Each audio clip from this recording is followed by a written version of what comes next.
तो देखिए next topic हमारा है डिस्टेंस ऑफ क्लोजेस्ट अप्रोच क्या होता है। तो बच्चों ये बहुत ही इंपॉर्टेंट टॉपिक है। ये कहता है कि सपोज कीजिए ये आपके पास एटम है, ये इसका न्यूक्लियस है और न्यूक्लियस के ऊपर चार्ज आपका होता है Ze। यहां से आएगा आपका अल्फा पार्टिकल मान लीजिए इसकी किनेटिक एनर्जी है 1/2 mv² और अल्फा पार्टिकल पर चार्ज कितना होता है 2e। अब मान लो मैंने अल्फा पार्टिकल को फेंका, ये अल्फा पार्टिकल जैसे जैसे इसके पास जाएगा ये न्यूक्लियस इस अल्फा पार्टिकल को रिपेल करेगा और एक पॉइंट ऐसा आएगा यहाँ पर अल्फा पार्टिकल की जो वेलोसिटी होगी वो आपकी 0 हो जाएगी। तो मतलब उसकी वहां पर किनेटिक एनर्जी जो है वो अल्फा पार्टिकल की 0 हो जाएगी। और वो जो डिस्टेंस होगा that the minimum distance between the nucleus and that point eight which velocity of alpha particles becomes 0 is known as distance of closest approach। अब क्वेश्चन है कि डिस्टेंस ऑफ क्लोजेस्ट अप्रोच कैसे निकालते हैं और किन फैक्टर्स के ऊपर डिपेंड करता है। तो आपने देखा कि ये जो किनेटिक एनर्जी जैसे किनेटिक एनर्जी यहाँ पर आई तो अल्फा पार्टिकल की किनेटिक एनर्जी लूज हो गई है। तो आपने देखा कि लूज हुई है kinetic energy, loss of kinetic energy वो कहाँ चली गई है, वो चली जाती है इन दोनों के बीच में in the form of potential energy. तो मान लीजिए ये वाला चार्ज है 2e अल्फा पार्टिकल का, ये Ze है और डिस्टेंस है। तो आपको पता है कि पोटेंशियल एनर्जी का फार्मूला होता है constant Q1 Q2 by distance. तो यहाँ पर आपकी आ जाएगी पोटेंशियल एनर्जी हमने निकालनी है। देखिए लॉस इन किनेटिक एनर्जी कितनी होगी 1/2 mv², क्योंकि इसके पास 1/2 mv² पहले इनिशियल किनेटिक एनर्जी थी, एंड में 0 होगी, इसका मतलब ये सारे खत्म होगी और वो कहाँ चलेगी, वो चलेगी इन दोनों के बीच में in the form of potential energy. Potential energy आ गया K, पहला चार्ज आ गया आपका 2e अल्फा पार्टिकल का, दूसरा Ze डिवाइडेड बाय डिस्टेंस। तो यहां से ये जो R0 है वो आपका निकल गया K 2e Ze by 1/2 mv²। तो यहां से कई बार ऑब्जेक्टिव है वो आपको पूछता है कि भाई R0 किसके ऊपर डिपेंड करता है। तो पहला तो आपने देखा it is inversely proportional to kinetic energy, वो सही बात है। मान लो अगर एनर्जी ज्यादा होगी, अगर एनर्जी बहुत ज्यादा होगी तो ये पार्टिकल यहाँ नहीं बल्कि थोड़ा सा आगे रुकेगा तो नेचुरली डिस्टेंस जो है वो घट जाएगा। तो ये आपका पहला पॉइंट याद रखना है। अब बच्चों ये कुछ याद रखो, कई बार जब बैक्टीरिया में पूछता है कि मास के साथ क्या रिलेशन है तो आप देखिए 1/m आता है। क्या पूछता है वेलोसिटी के साथ क्या रिलेशन है तो आपको देखिए 1/v² आता है।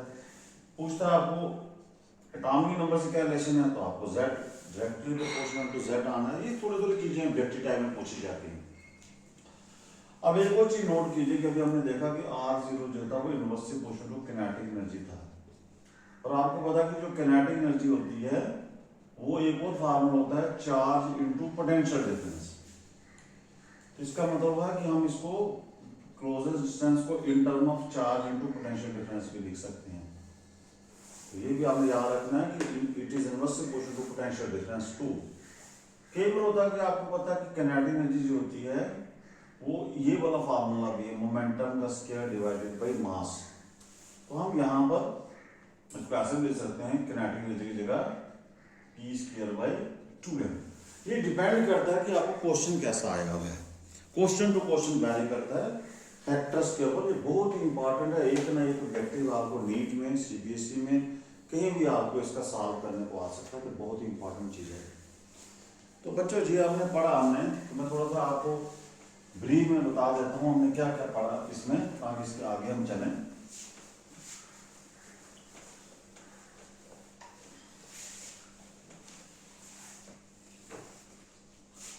अब देखिए यहाँ पर हमने रदरफोर्ड एक्सपेरिमेंट में सबसे पहले जो मेन बातें हैं वो याद रखनी है कि उसमें सबसे पहला पॉइंट था कि जब हम ये वाला ये न्यूक्लियस था, एक बार रिकैप ले लेते हैं पूरे रदरफोर्ड की।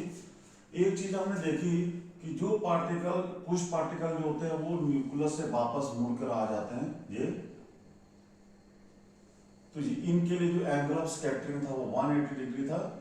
लेकिन ये बड़े कम पार्टिकल होते हैं लेकिन उसके बाद आपको डायग्राम देखो, बच्चे डायग्राम गलती क्या करते हैं, वो क्या करते हैं अपनी मर्जी से ऐसे ड्रा करते रहते हैं, ऐसे कर दिया, ऐसे कर दिया, ऐसे कर दिया, ऐसा नहीं होता, ये गलत डायग्राम है। आपको डायग्राम पूरी सही बनानी है। इसकी डायग्राम ये देखिएगा, इसकी डायग्राम में गलती क्या है कि आपने देखना है कि इस जो न्यूक्लियस के पास होगा वहां पर एंगल ऑफ जो स्कैटरिंग है वो ज्यादा डालना है। तो आपने देखो ये वाला पार्टिकल थोड़ा सा ज्यादा स्कैटर करना है, ये थोड़ा सा कम कर दिया, ये ऐसे कर दिया, ये ऐसे कर दिया, ये ऐसे। मतलब स्कैटरिंग एंगल धीरे धीरे धीरे ऊपर ऊपर आपको घटाते रहना है। इस तरह की डायग्राम होती है। ये ट्रेजेक्ट्री में भी आता है क्वेश्चन, ट्रेजेक्ट्री से ड्रा कीजिए। तो फिर आपने देखा था कि इसका ग्राफ जो था, नंबर ऑफ पार्टिकल जो और एंगल ऑफ स्कैटरिंग के बीच में ग्राफ वो ये आता है ऐसे। ये ग्राफ क्या बताता है कि अगर एंगल ऑफ स्कैटरिंग कम है तो नंबर ऑफ पार्टिकल ज्यादा होंगे, अगर आप एंगल ऑफ स्कैटरिंग ज्यादा है तो नंबर ऑफ पार्टिकल्स आपके कम। तो यहाँ पर ये वाला कंसेप्ट बहुत इंपॉर्टेंट है। इसमें आपको बताया था मैंने कि N theta is inverse proportional to 1/sin⁴ θ/2 के बराबर होता है।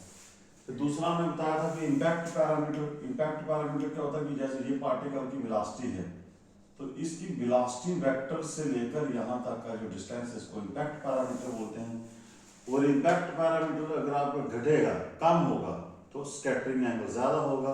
इसलिए हमने देखा था कि impact parameter is inversely proportional to tan θ/2। ये हमने देखा था कि जितना आपका स्कैटरिंग एंगल ज्यादा होगा उतना इम्पैक्ट पैरामीटर कम होगा। तो ये दो चीजें आपने देखनी है और आपने अल्टीमेटली इसके आगे हम पढ़ेंगे कि लिमिटेशंस क्या थी। तो बहुत इंपॉर्टेंट है इसकी लिमिटेशन समझना, आपको रदरफोर्ड की लिमिटेशंस क्या है।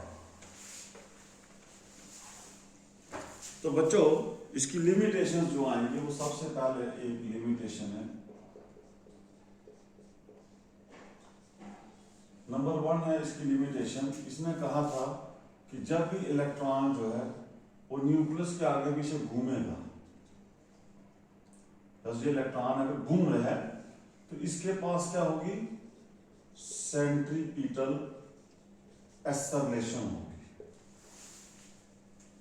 इसके अकॉर्डिंग है, अकॉर्डिंग टू रदरफोर्ड एक्सपेरिमेंट, जो इलेक्ट्रॉन्स न्यूक्लियस के आगे पीछे घूमते हैं उनके पास सेंट्रीपिटल एक्सेलरेशन होती है। और फिर आपको पता है यहाँ पर जो क्लासिकल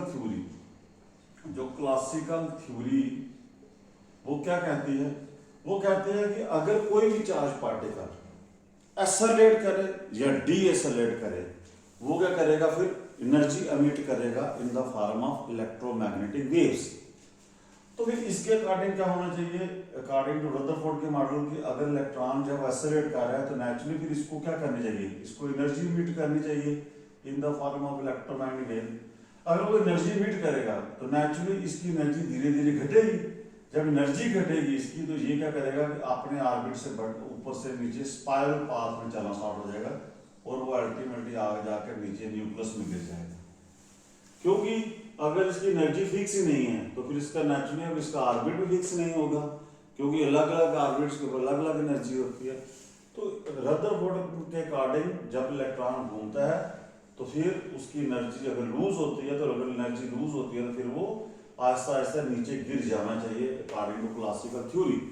लेकिन रियल में ऐसा होता नहीं है, रियल में तो जो एटम जो स्टेबल है, तो ये बात जो है रदरफोर्ड एक्सप्लेन नहीं कर पाया कि भाई आप कैसे कह सकते हो कि वो एनर्जी मीट करता है। अगर एनर्जी मीट करेगा तो उसको तो फिर अनस्टेबल होना चाहिए एटम, तो उसके बारे में वो रदरफोर्ड जो बता नहीं सकता।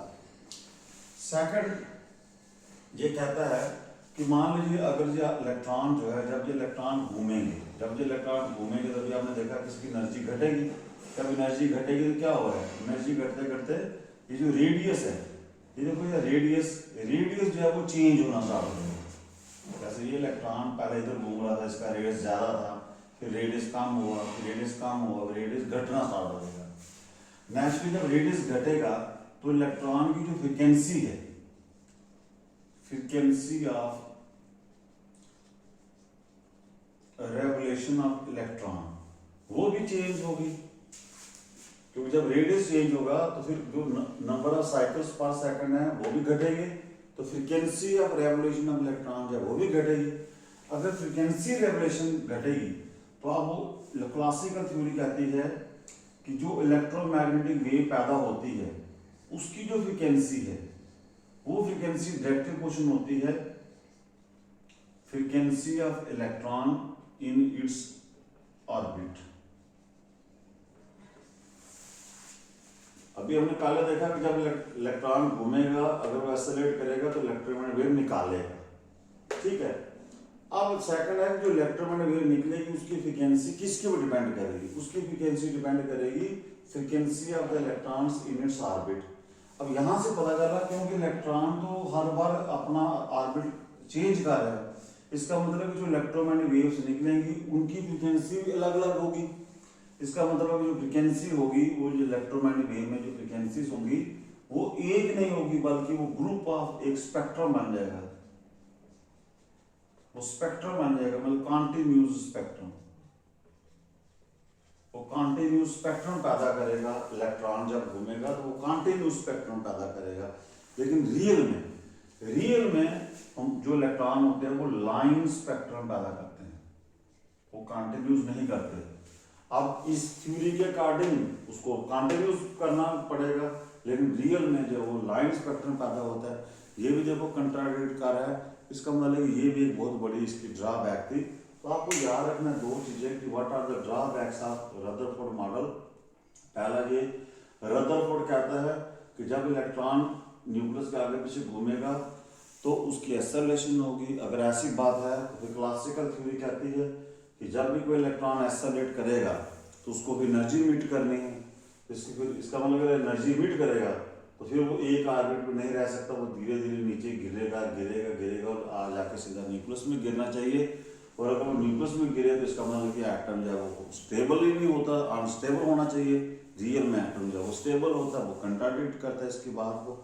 सेकंड ये कह रहा है कि अगर जब ये इलेक्ट्रॉन घूमेगा तो इलेक्ट्रोमैग्नेटिक वेव पैदा करेगा, तो इलेक्ट्रोमैग्नेटिक वेव जो पैदा करेगा उसकी जो फ्रीक्वेंसी होती है वो डिपेंड करती है कि इलेक्ट्रॉन की फ्रीक्वेंसी के ऊपर। अब क्वेश्चन ये आता है कि अगर इलेक्ट्रॉन नीचे गिरना स्टार्ट कर देगा, अलग अलग ऑर्बिट पर घूमेगा, तो इसका मतलब क्या होगा कि वो जो अलग अलग फ्रीक्वेंसी निकालेगा, जब अलग अलग फ्रीक्वेंसी निकालेगा तो वो ग्रुप ऑफ फ्रीक्वेंसी निकलेगी, ना कि एक फ्रीक्वेंसी। इसका मतलब है कि वो भी कंट्राडिक्ट करता है। रियल में इलेक्ट्रॉन लाइन स्पेक्ट्रम पैदा करता है, लेकिन इस थ्योरी के अकॉर्डिंग जो इलेक्ट्रॉन होगा वो एक कॉन्टिन्यूस स्पेक्ट्रम पैदा करेगा, विच इज नॉट पॉसिबल। तो इन ड्रॉबैक्स को दूर करेगा। आगे नेक्स्ट जो हमारा आएगा वो है बोर्स मॉडल। तो नेक्स्ट वीडियो हम अपलोड करेंगे बोर्स मॉडल के ऊपर। अगर आपको कोई क्वेरी है तो आप कमेंट्स के जरिए यहाँ पर लिख सकते हैं। टिल देन जय हिंद जय भारत।